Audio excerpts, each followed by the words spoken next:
Our next inductee is from the management side of things, one of the class acts of the business. And please address your attention to the screen as we present Peter Smyth.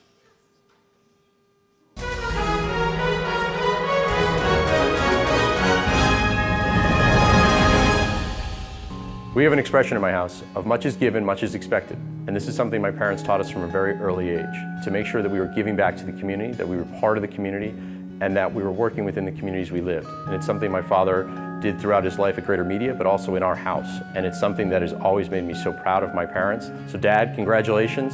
Thank you for allowing me to be involved in the journey, and I'm proud to be your son. A proud husband, father, and grandfather to 6 grandchildren, he's been recognized by countless nonprofit organizations over the years throughout the Commonwealth for his commitment to the community, caring, compassionate, and committed.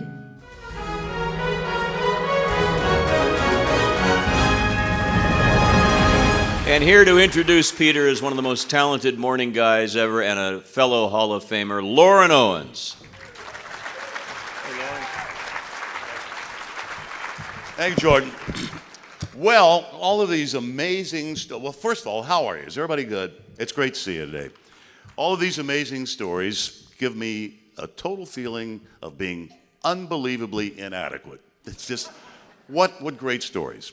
Now I have the distinct pleasure of introducing somebody who really makes me feel inadequate, and I've known him for probably about 30 years now. His name is Peter Smyth. And I would assume that most of you in the room have dealt with or know of or know Peter personally. He's that kind of guy. He's a great guy. I've known Peter so long. He had dark hair. I had hair. That's a long time. You know, it's really, really hard to describe a relationship that you have with a person you've worked with for a long time from, for example, a contractual kind of situation. Peter and I have worked out contracts over the years, many different times, and this is the kind of guy he is. When we had a contract, there were no agents involved, there were no attorneys involved.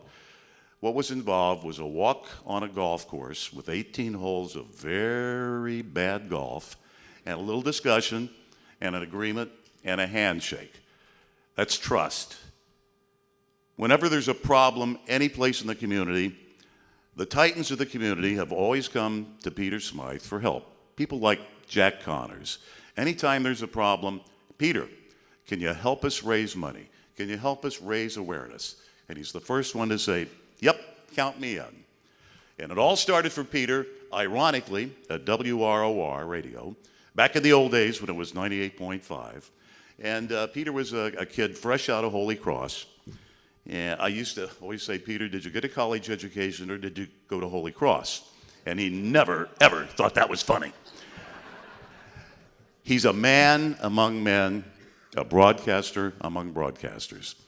You can check out, you have it right there in the book. It's all about Peter. He's a philanthropist. He's a great guy. He's a wonderful human being. You couldn't have picked a better inductee. Ladies and gentlemen, Peter Smyth.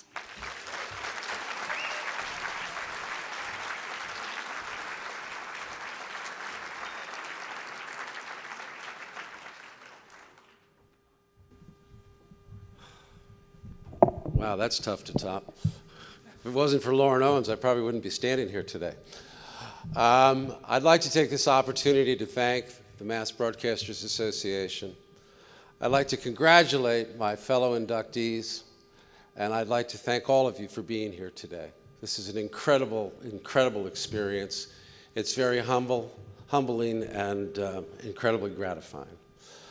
I'd also like to welcome Caroline Beasley here today, the CEO of Beasley Broadcasting. I'd like to welcome you to Boston. It was the merger of 2 great families coming together, the Beasley family and the Borders family. And talking about the Borders family, I'd be remiss if I didn't mention the incredible men and women I worked with at Greater Media, the incredible contributions they made to their communities, the entrepreneurial spirit that they had that sparked that company to become what it was. And I always used to talk about that a broadcast license was not a right, it was a privilege. And with that privilege came responsibility. And that responsibility be to our employees, to make sure that we never asked them to do anything that we wouldn't do, and that we were cognizant of what was going on in their families, that our community was foremost important to us, that we would continue to be live and local in the markets that we operated in, and we'd make sure that we served the needs of the marketplace and the communities that we operated in. And I always believed that if we held those values to be true, the stockholder return would always be there. And I was very fortunate to work for Peter Bordas Sr., his brother John, who both passed away, and Lee Bordas. And they instilled those traditions in me, and they still continue today under the Beasley ownership. So as somebody told me a long time ago, if you put the right people in the right places, you create magic. And there's magic in this room today. So I thank you on behalf of my family, my beautiful wife, Kathy, my adorable son, Colin, and I have 7 grandchildren, not 6. I don't want to leave one of them out. So it's great to be here. Congratulations to everybody who's in here today. I look at Jim Coppersmith and I think, wow, when I grow up, I want to be just like you. Thank you all very much. It's great to be here.